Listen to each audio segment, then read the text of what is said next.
Maintenant, on va recevoir donc le docteur Elisabeth Mathis-Rochon, qui est maître de conférence hors classe à l'ENS à Lyon, qui a déjà eu plus de 300 conférences donc, à travers le monde sur ces problématiques donc, de transhumanisme, entre autres, et qui est l'auteur d'un livre qui s'intitule Biotechnologie, quelles conséquences sur l'homme à venir, qui est paru en 2012 aux éditions L'Harmattan, et qui aujourd'hui donc va nous parler de transhumanisme, biologie, transhumanisme et biologie.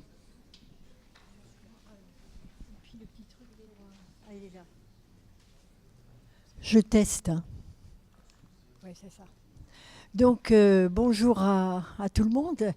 Après ces deux interventions superbes, disons, je me sens très petite. Voilà, ça c'est le premier point.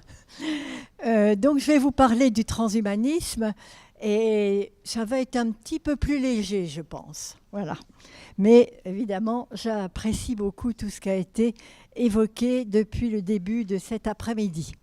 Alors, vous voyez ici, H+, c'est-à-dire ça représente l'homme augmenté tout simplement.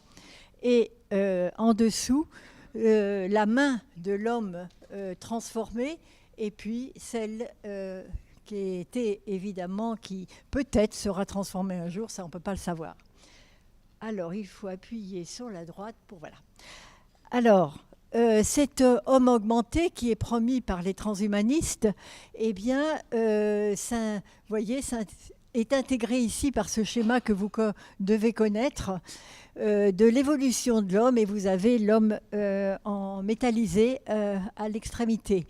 Et les autres partenaires, si je puis dire, ce sont les robots qui sont maintenant des nouveaux acteurs de cette planète Terre. Alors, quel rôle ont-ils? Là, on pourra en discuter. Ah non, c'est pas ça. Voilà. Alors, d'abord, je pense qu'il faut un petit historique pour essayer de resituer ensuite les caractéristiques du transhumanisme. Naturellement, c'est une présentation qui sera limitée, c'est-à-dire qu'il y a beaucoup de choses à dire à propos du transhumanisme, évidemment, du transhumanisme, mais évidemment, je n'en dirai qu'une partie. Alors, donc c'est un mouvement culturel, intellectuel, international vers l'homme augmenté, H+. Voilà. Les moyens sont les techniques, donc les nanotechnologies. L'ensemble, c'est NBIC, les biotechnologies informatiques et les sciences cognitives. Et ceci a été donc officiel en 2002. Du point de vue historique, j'ai très réduit par rapport à ce que j'avais préparé. 1957, les premiers signes de ce courant. Et ensuite, en 80, le mouvement est évidemment officiel, mouvement transhumaniste. En 90, vous voyez Max More souhaite et annonce l'amélioration de la condition humaine comme idéologie laïque.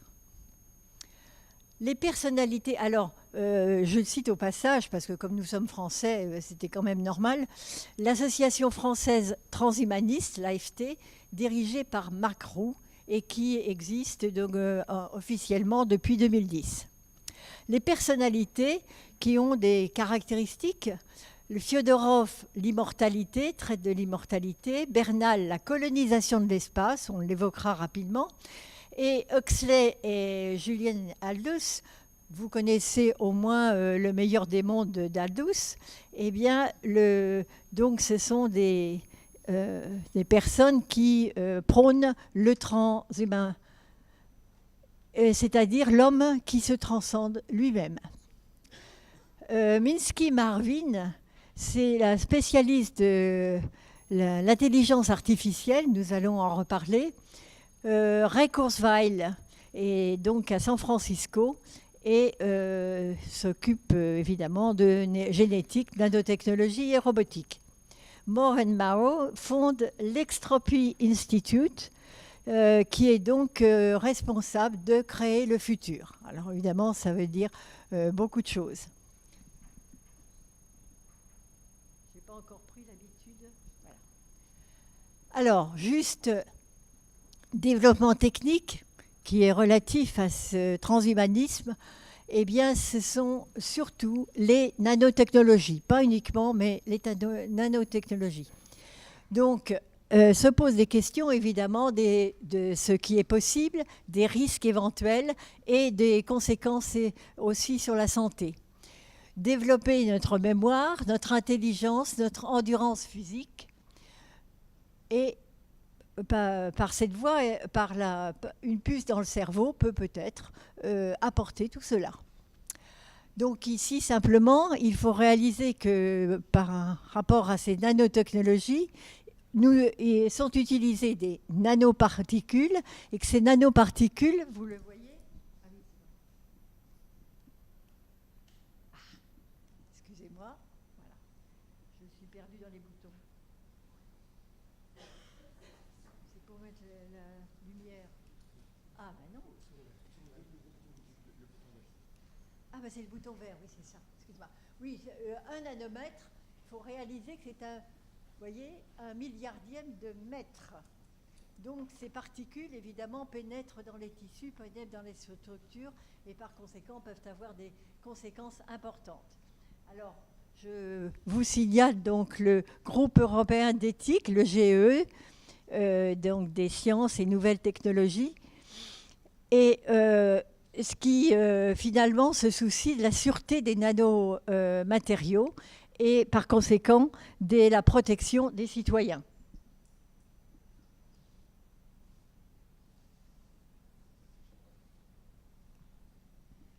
Alors, un exemple d'application des nanotechnologies, il y a les biopuces. Alors, vous voyez les biopuces, il y a une représentation sur la gauche en haut, environ 3 mm. Et ces biopuces peuvent être insérées dans une seringue et ensuite transférées, par exemple, dans une main. Pourquoi ? Parce qu'aux États-Unis, il y a déjà des magasins qui s'ouvrent quand une personne a une puce dans la main et fait ouvrir la porte du magasin, par exemple. Alors, les questions qui se posent, quel contrôle ? Ces micropuces, qui sont des implants sous-cutanés, peuvent être éventuellement des objets espions. Quels sont les risques ? Et ça revient constamment dans les aspects de transhumanisme, les risques suite à toutes ces technologies, ces technologies. Alors, évidemment, une puce dans le cerveau pour développer la mémoire. Ça me ferait du bien d'ailleurs, mais ce n'est pas encore le cas. Bon. Ce qui est important à noter, c'est que la barrière hémato-encéphalique est alors traversée. Donc, ça n'est pas anodin. C'est ça que ça veut dire. Donc, il y a des débats universitaires et publics qui sont nécessaires. Alors, je vous reparlerai, j'espère ne pas oublier à la fin, que ces débats, il y en a des officiels et il y en a qui peuvent être provoqués par vous. Alors, nous y reviendrons à la fin. Si j'oublie, vous me le dites. Voilà. Et je rappelle une manifestation à Grenoble, hein, on est bien à Grenoble, une manifestation et qui avait comme objectif de demander la fermeture de Minatec. Et si ma mémoire est exacte, Minatec n'est pas loin d'ici. Pourquoi ? Parce qu'ils veulent dénoncer le flicage généralisé des individus dû au nano. Alors, il y a aussi ce que j'ai noté, là, l'avis d'un philosophe grenoblois, Denis Vernant, que vous connaissez peut-être, et qui pose la question des responsabilités des scientifiques, des politiques et des citoyens. Et j'y reviendrai aussi à la fin. Les technologies seront-elles acceptées en toute connaissance de cause ? Alors, dans les structures, je dirais presque, qui sont prévues par le transhumanisme, il y a, comme vous le savez, les robots et les avatars, entre autres. Alors, Isaac Asimov pose la question, auront-ils des droits? Alors, dans l'historique, vous voyez, en 1921, le mot robot apparaît, et puis ensuite, il y a des constructions de robots bipèdes, comme il est indiqué ici. En 2007, des robots humanoïdes qui se développent dans les hôpitaux. Et d'ailleurs, ça commence en France. 2050, ce qui est prévu, une équipe de robots, une équipe de joueurs, donc de robots, sera un match avec des robots sera organisé contre des joueurs humains. Voilà, donc les robots, question, seront-ils responsables de leurs actes? Quels droits? Voilà, par exemple, est-ce qu'ils voteront? Comment? Parce que leurs actions peuvent avoir évidemment des conséquences, et par conséquent se pose ce genre de questions. Quelles seront les relations de ces robots avec les humains? Seront-ils des concurrents? Voilà. Donc, alors j'ai mis le Monde 2007 parce que je ne veux pas faire de pub et je n'ai pas d'intérêt financier, mais je vous signale que dans le journal Le Monde, le mercredi, dans les articles de Sciences et Médecine, il y a souvent des articles concernant le transhumanisme d'une part, et qui sont écrits souvent aussi, mais j'en reparlerai peut-être, par un certain Laurent Alexandre. Mais nous en reparlerons peut-être plus tard. Voilà. Alors, relations avec les humains, et je signale le journal Le Monde. Alors, les robots peuvent évidemment et sont employés pour faire des tâches dangereuses pour les humains. Mais seront-ils plus intelligents que l'homme ultérieurement ? Compte tenu de l'évolution des techniques, comme nous venons d'entendre dans les deux présentations précédentes. Donc, seront-ils plus intelligents que l'homme? Peut-être en 2029, c'est une date que j'ai trouvée dans la littérature. Alors, Pitra, c'est un Français transhumaniste. Et vous voyez qu'il y a donc de nouvelles catégories sociales, les humains augmentés, les robots, et puis il y aura peut-être des nouveautés ensuite. Alors, donc les avatars, vous connaissez certainement, en tout cas les plus jeunes, je suis sûre que vous connaissez, puisque quelquefois il y a des dialogues possibles avec des avatars à la télé.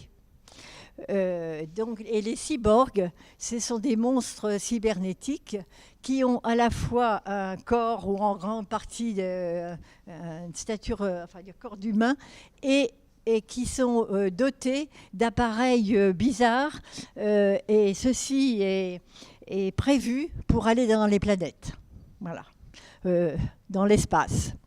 Alors, je vous signale que je vais présenter de manière assez simple, mais ce que je veux vous dire, c'est que vous voyez ce livre Homo Artificialis de Guy Valencien. Il est très intéressant et sobre. Donc c'est un livre que l'on peut lire relativement facilement, parce qu'il part de son métier, de son métier pour imaginer, penser ce que va donner le transhumanisme dans le cadre des métiers de la médecine. Donc c'est très intéressant. Alors, la H+, donc la biologie, et évidemment, comme j'ai une formation de biologiste, mais il y a un certain temps, n'est-ce pas? Donc la biologie pour augmenter l'homme, et on va voir différents exemples de ce point de vue.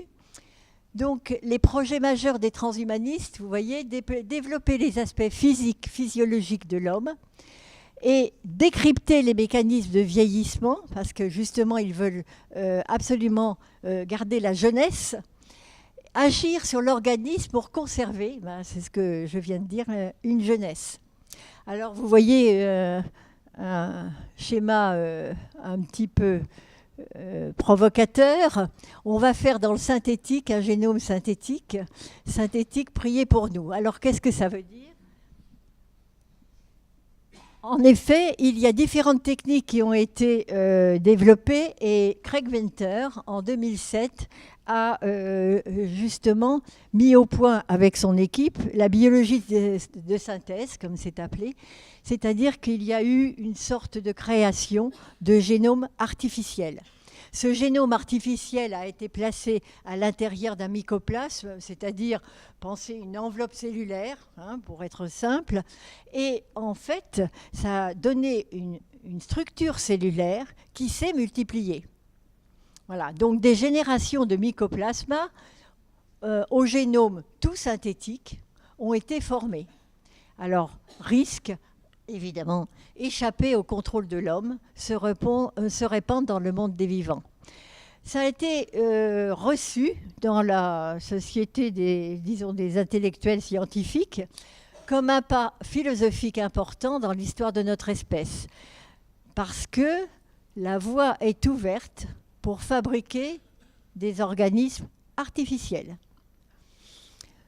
Alors, ce qu'il faut évidemment savoir, mais c'est une évidence, c'est que les transhumanistes, en fait, exploitent tout ce qui est inventé, mis au point.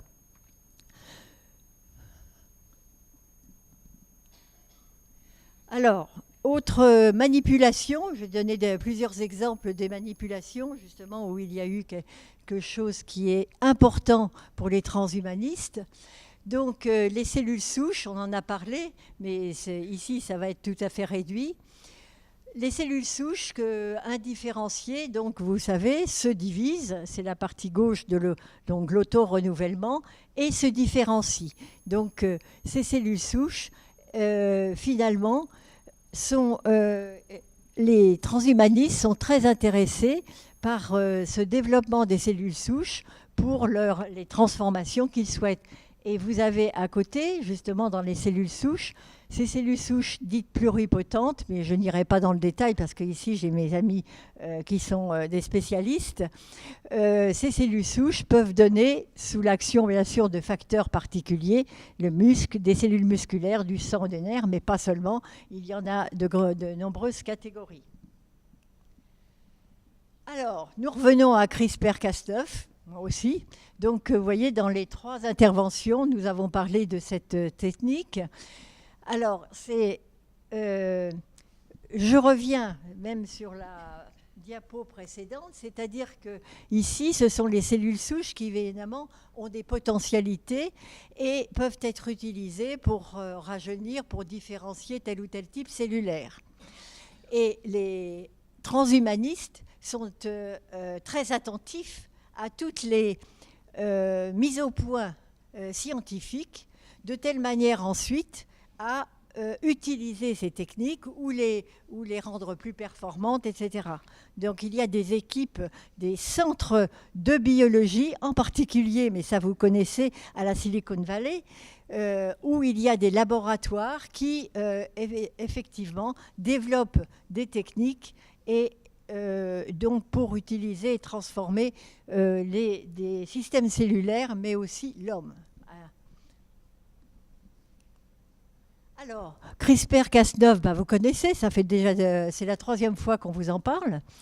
Vous avez les 2 françaises, mais après il y a eu aussi Fensang, il y a plusieurs scientifiques finalement qui ont participé à cette mise au point. Alors, je ne vous donnerai pas, effectivement, je ne vais pas commenter longuement. CRISPR-Cas9 déplace, répare, remplace le gène responsable, par exemple, d'une maladie. Donc ça, c'est quand même très intéressant, c'est-à-dire qu'un gène défaillant, par cette technique, peut être remplacé ou éliminé. Donc, corriger le génome d'un embryon, éliminer le gène, restaurer un génome normal. Alors, vous imaginez bien que les transhumanistes sont un peu à l'affût des nouvelles technologies et que cette technique fait partie de celles qui les intéressent au plus haut point. Alors, corriger le génome d'un embryon, c'est ce que, et éliminer le gène finalement délétère et restaurer un génome normal. Donc, vous voyez que dans ce projet transhumaniste, comme les questions qui ont été déjà posées, se pose la question éthique concernant donc ce genre de manipulation. Alors, vous vous souvenez que c'est toujours la perspective de rester jeune et donc par conséquent de lutter contre le vieillissement. Alors, vous voyez que c'est encore, il y a bien d'autres sources dans mes petites notes qui viennent de bouquins ou d'autres sources, mais toujours dans le monde, et je vous dis, je n'ai pas d'intérêt financier, hein, ça c'est sûr, eh bien, il y a souvent des articles extrêmement intéressants. Cela étant, toutes les photos là sont liées aux recherches externes par ailleurs, n'ont rien à voir avec le monde. Alors, les microtubules, donc lutter contre le vieillissement.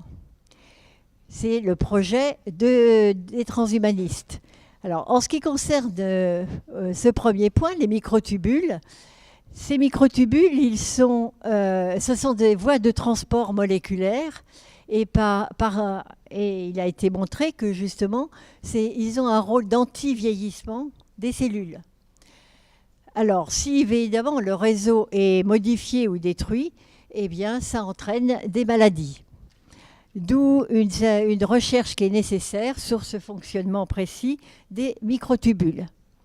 Le deuxième aspect, tuer les vieilles cellules pour justement garder la jeunesse, parce que ce que j'ai dit au départ, c'est-à-dire qu'ils visent l'immortalité et par conséquent que l'organisme reste jeune. Donc, tuer les vieilles cellules pour vivre plus longtemps. Et ça, c'était un article qui venait de la revue Nature, Nature, en fait, et le projet est là aussi pour vivre plus longtemps. Alors, il s'agit d'éliminer les pathologies liées à l'âge. Les cellules sénescentes cessent de se diviser. Il s'agit de comprendre le mécanisme de la sénescence. Autre aspect, les télomères. Alors les télomères, mais vous êtes tous des biologistes, donc vous savez ce que c'est, donc je vais aller assez vite. Les télomères, ce sont donc les extrémités des chromosomes et vous avez une représentation. Il faut toujours que je cherche, voilà. Vous voyez les extrémités des chromosomes ici, et au fur et à mesure du temps, il y a, vous voyez, diminution de la taille et jusqu'à disparition de la partie extrême, c'est-à-dire les télomères. Par conséquent, les télomères, au fur et à mesure du temps, se raccourcissent. Alors, comment, entre guillemets, les rallonger ? Donc, il y a des recherches qui sont développées maintenant pour découvrir finalement s'il est possible de restaurer les télomères. Et je crois que c'est en Italie, je doute toujours quand je dis ce nom, Despino a fait des recherches et a découvert que le gène TERT était impliqué dans cette différenciation des télomères. Et il est stimulateur finalement de la télomérase, cette télomérase étant dans les télomères. Donc le processus, il a montré, peut-être pas complètement, mais que le processus de vieillissement était réversible. Donc, évidemment, c'est une possibilité de lutter contre le vieillissement.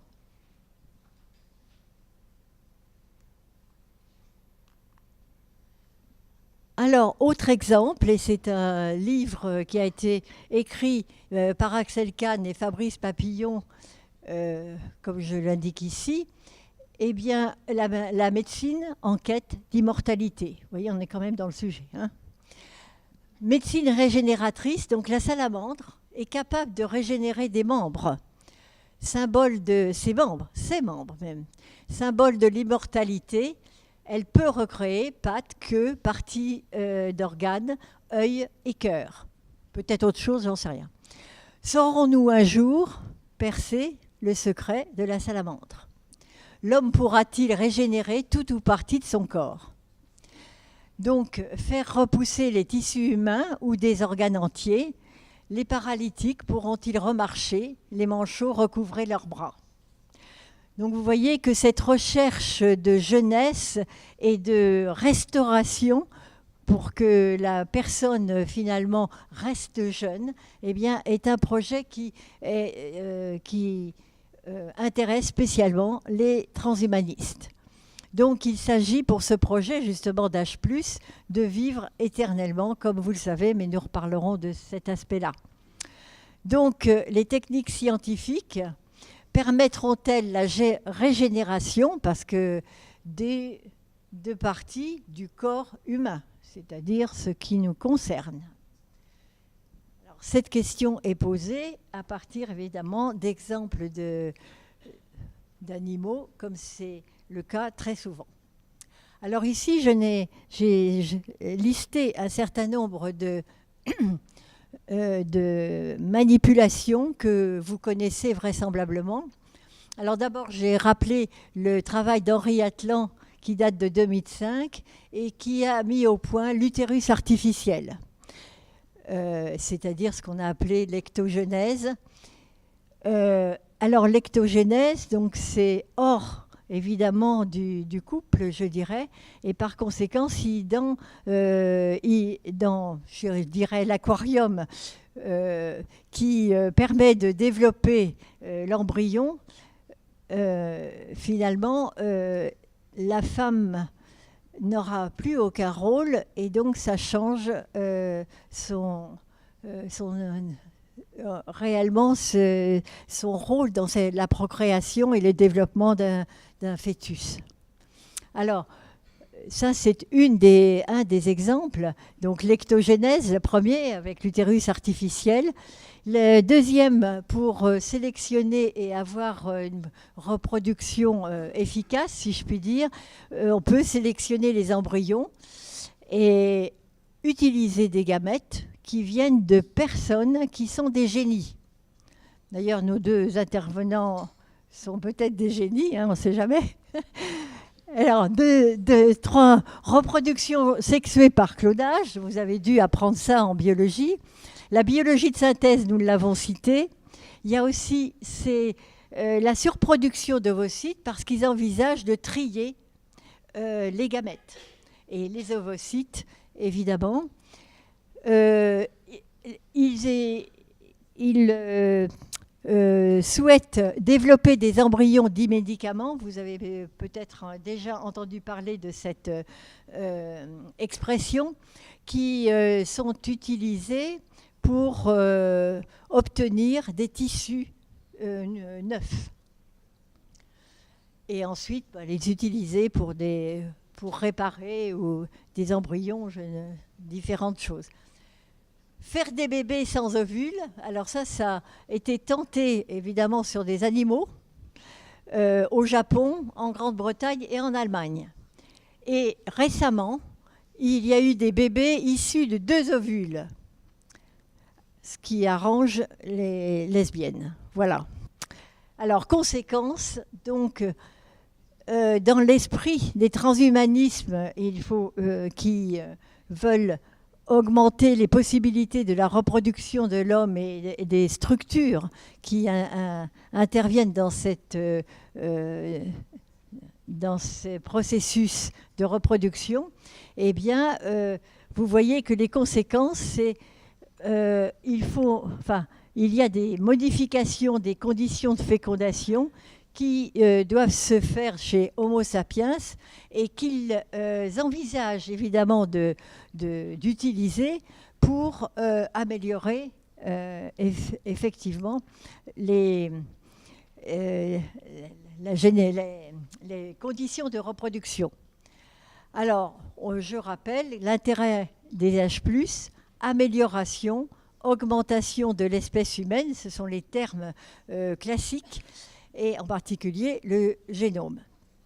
Donc, humain nouveau, humanité nouvelle. Alors, transhumanisme, le futur. Vous savez que dans le projet H+, vous en avez entendu parler, la mort doit être supprimée. Ce qui conduit à penser qu'il y aura une explosion démographique. Donc, ils envisagent de coloniser l'espace.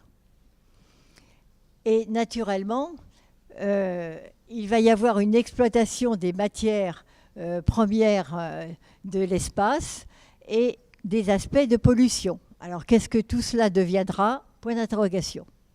Alors, Kurzweil prévoit l'étape dite de singularité en 2045, c'est-à-dire qui correspondra à la croissance explosive de la connaissance humaine. Et dans ce cadre du transhumanisme, il est distingué, et ceci pourra s'établir dans le futur, les transhumanistes, les bioconservateurs qui ne seront pas d'accord avec cette option, et les bioéthiciens qui sont peut-être un peu intermédiaires. Je ne sais pas, je n'ai pas trouvé une définition extrêmement précise. Alors la question évidemment est importante de quelle liberté, quelle équité face à toutes les techniques, et quelle loi et quel est le rôle de la société civile. Et je réagis par rapport à cette expression société civile parce que dans tout cela, je n'ai pas vu d'article qui parlait finalement des responsables de cette société civile et comment il prenait position, où finalement il développait des idées pour aller peut-être dans le sens des transhumanismes, mais en tout cas pour se poser des questions. Alors je vous livre une phrase simplement de philosophie, de journaux. Face à un temps qui s'annonce où le savoir créera du savoir, où l'augmentation de l'humain le mènera vers une refondation de ses valeurs, où la science s'affirmera comme le moteur de densification sociale et politique, la nécessité, et là je veux en venir à ce point, la nécessité de la réflexion s'impose dans l'espoir de diriger cette explosion future de la connaissance vers le bien commun. Donc nous sommes, déjà par cette phrase, invités à réfléchir. Et je vais y revenir tout à l'heure. Donc la maîtrise de notre cerveau deviendra, et ça c'est un auteur dont je n'ai pas retrouvé le nom, qui a exprimé cette phrase, la maîtrise de notre cerveau deviendra le premier des droits de l'homme.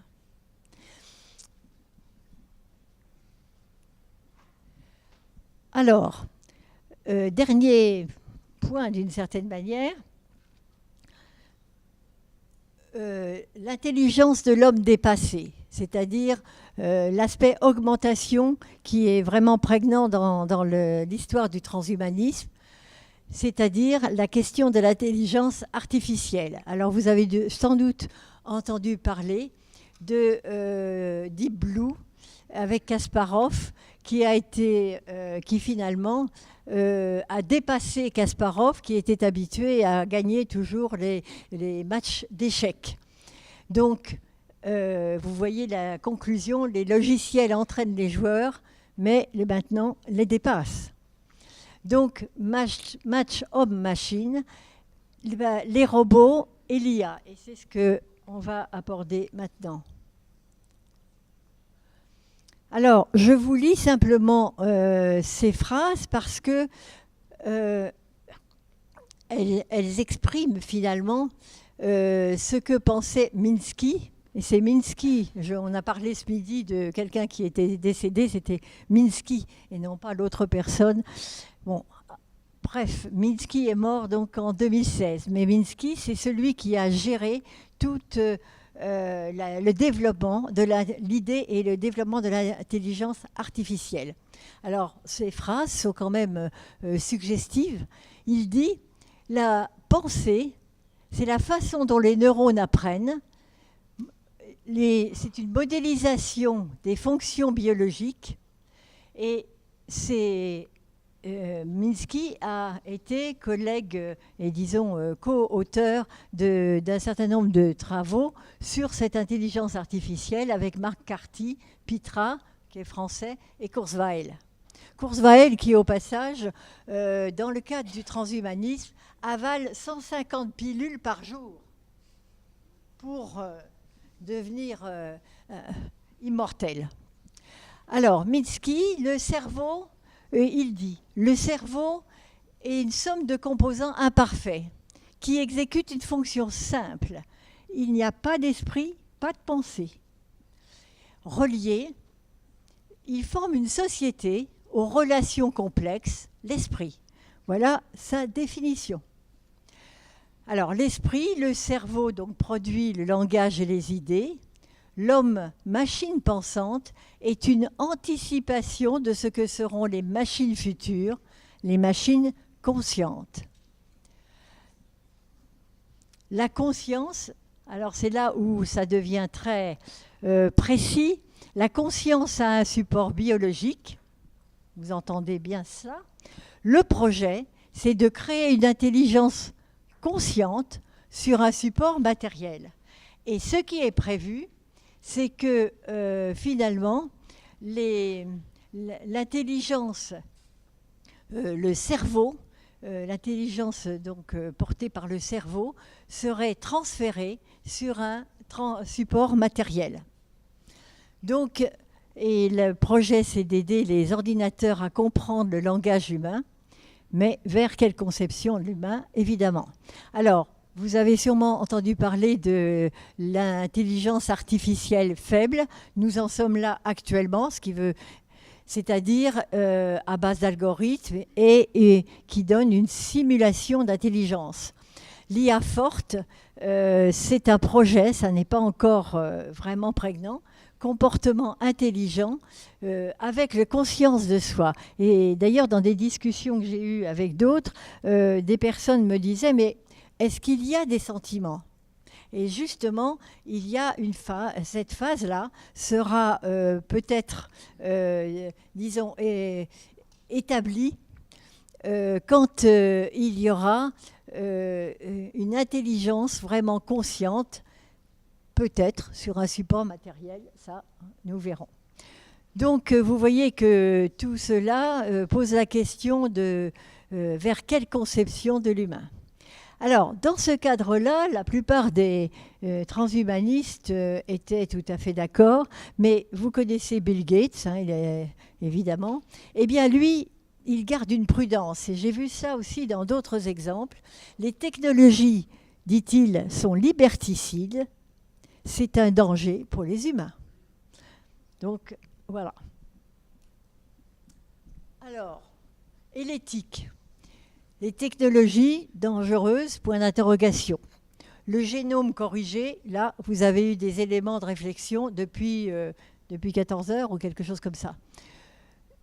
Alors, François Dubay, vous voyez, qui est un penseur, dit « Faut-il penser l'éthique à partir des certitudes de nos prédécesseurs ? Effrayer n'est pas penser. » Alors, c'est vrai que dans les idées des transhumanistes, il y a des choses qui nous paraissent extraordinaires, déplacées, on peut toujours porter des jugements, mais il est important, face à des situations qui nous étonnent ou qui nous révoltent, etc., de se poser la question, est-ce qu'il y a quelque chose plus profondément à regarder ? Donc, l'effrayer n'est pas penser, c'est quelque chose de très important pour se dire il y a toujours à analyser, à juger plus précisément que d'avoir un réflexe, disons, sensitif presque. Voilà, et c'est important pour toutes sortes de raisons. Donc, alors l'homme augmenté, à l'heure où se développent les systèmes d'intelligence artificielle, l'homme peut encore réfléchir à ce qu'il est, vivre sa responsabilité face au progrès scientifique. Donc, il s'agit, entre autres, de s'interroger sur le possible et l'interdit. Alors, pour notre avenir, le monde évolue, acceptons-le pour le rendre vivable. Pas accepter de manière statique, hein, et il y a des choses à penser et à faire. Et je pose la question aussi des interventions éventuelles des politiques dont je n'ai pas, j'ai pas entendu beaucoup de discours à ce sujet. Alors, à nous de réfléchir et d'agir. Et il s'agit aussi de sensibiliser la société. Ça, je vais y revenir, mais je lis la phrase de Luc Ferry. Quelle est notre responsabilité ? Une fois supplémentaire, les excès ne sont pas seulement à refuser, ils permettent de réfléchir à la vie. Et c'est peut-être une des voies possibles pour vous tous.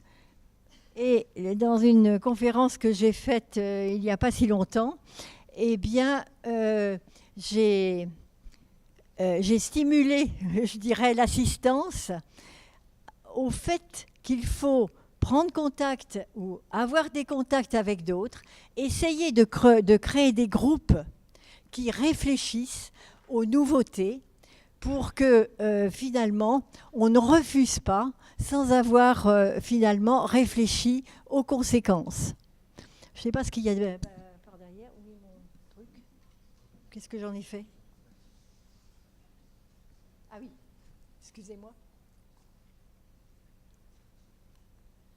Alors ça, c'était dans Le Monde. J'ai eu un jour, un mercredi, voilà. Et puis, pour aller jusqu'au bout, comme ça ce sera fait, je vous présente quelques livres. Si vous n'avez pas encore lu de livres sur les transhumanismes, eh bien, vous pouvez commencer. J'en ai d'ailleurs quelques-uns ici, mais je n'ai pas pris le plus lourd. Voilà. Alors, Homo artificialis, c'est celui dont je vous ai parlé au début, où, enfin, dans le premier tiers de cet exposé rapide, Homo artificialis, donc c'est de Guy Valencien, qui est un chirurgien et qui, à partir de son métier, se pose des questions sur les modifications dues au transhumanisme. Alors vous avez aussi ce livre de Laurent Alexandre, qui est je dirais, un pseudo-transhumaniste, parce qu'il ne s'affiche pas comme transhumaniste, mais en fait, il a 97% de virus transhumaniste. Et Jean-Michel Beignet, que vous connaissez peut-être, qui est un auteur philosophe, et dont le titre de ce livre est « Les robots font-ils l'amour ?» Alors, bon... il y a des questions qui sont tout à fait acceptables. Bon. Il y a aussi Jean-François Mattei et Israël Nissan, Où va l'humanité ? Donc ça, c'est aussi assez facile à lire, parce que les livres sur le transhumanisme, c'est quand même pas si facile. Alors, un qui est un peu plus difficile, de Jean-Gabriel Ganassia, Le mythe de la singularité. Parce que la singularité, pour eux, c'est un peu l'apothéose du système transhumaniste. Alors, vous avez, donc, vous pourrez le regarder. Enfin, le dernier que j'ai lu en partie simplement, c'est de Luc Ferry, qui est donc un philosophe. Le livre s'appelle « Le transhumanisme », tout simplement. Alors, ce livre a une première partie qui est tout à fait philosophique. Moi, je trouve acceptable dans le sens qu'on comprend ce qu'il dit, on voit les enjeux, etc. C'est très, très instructif. Et dans la deuxième partie, il s'agit du monde industriel, des entreprises et très honnêtement, je suis complètement étrangère à ce monde et j'arrive difficilement à comprendre certains aspects.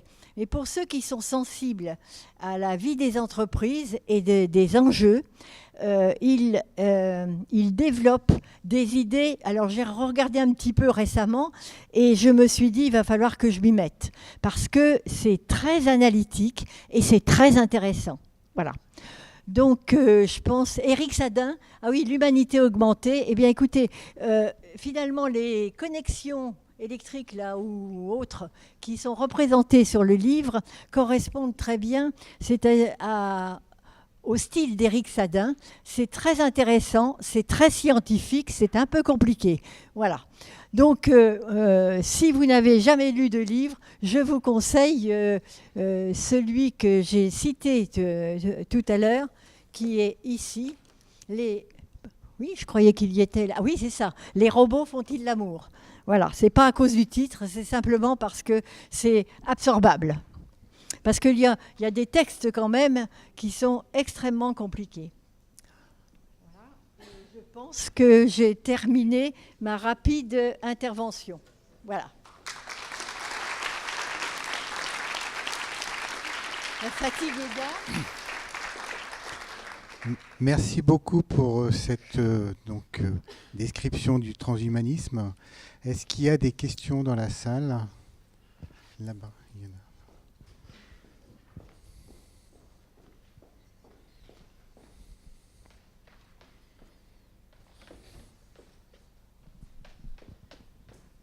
Merci. Bonjour. Là, je voulais vous demander une petite question sur, du coup, la perte. Là, c'est mieux, là? Oui. Ok, parfait. Parfait, alors. Je voulais vous demander, du coup, sur une question sur, du coup, la perception du robot. À quel moment on pourrait le considérer comme un individu? Parce que je me suis posé la question... Considéré comme un individu à part entière. Ah oui, un individu, ouais, je n'avais pas entendu. Parce qu'à ce moment-là, je me suis dit, si un jour notre ordinateur se dit, nous affiche un message en disant « Ne m'éteins pas, je vais mourir ». À ce moment-là, on va peut-être se dire c'est peut-être un bug, quelque chose comme ça. Mais à quel moment on pourra se dire réellement c'est un individu? Est-ce qu'il faut qu'il nous parle? Est-ce qu'il faut qu'on ait une vision en face de lui? Alors, je n'ai jamais rencontré de robot qui parlait, mais enfin... alors, les robots, c'est en train d'évoluer parce que, en fait, ils vont être dotés d'intelligence artificielle.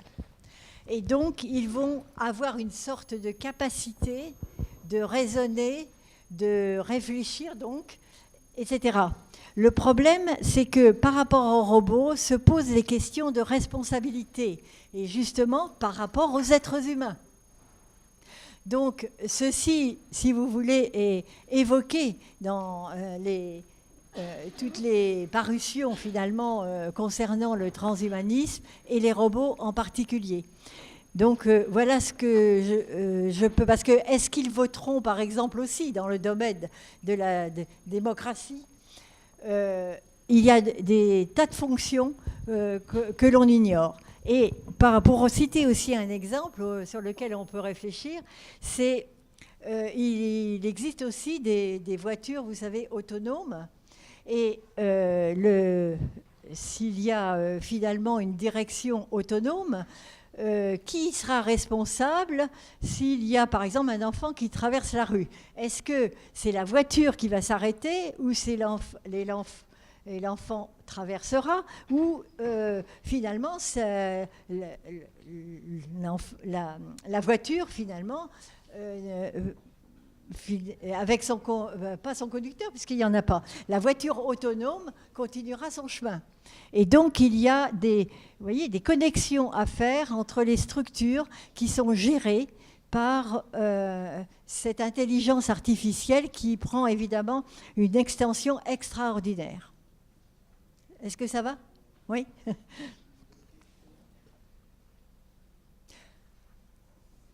Alors, je n'ai pas de question, mais je reviens à une question que je veux absolument poser. Mais je l'ai un peu évoquée. Essayez de former des groupes avec les collègues, enfin les étudiants, avec des collègues, enfin tout ce que tous les êtres humains que vous pouvez solliciter, de telle manière à prendre une question importante à traiter. Alors j'avais mis quelques exemples sur, mais je ne sais pas si je vais trouver rapidement quelque chose, mais je crois qu'il est important de voir où nous en sommes de notre réflexion. Par exemple, supprimer la mort, bon, qu'est-ce que l'on en pense ? Qu'est-ce que ça veut dire pour nous, avec toutes les perspectives qui ont été évoquées rapidement. Et Guy Valencien, que j'ai cité là, homo artificialiste, dit « Jusqu'où irons-nous trop loin dans ces aspects d'intelligence artificielle et de transformation de ces robots ?»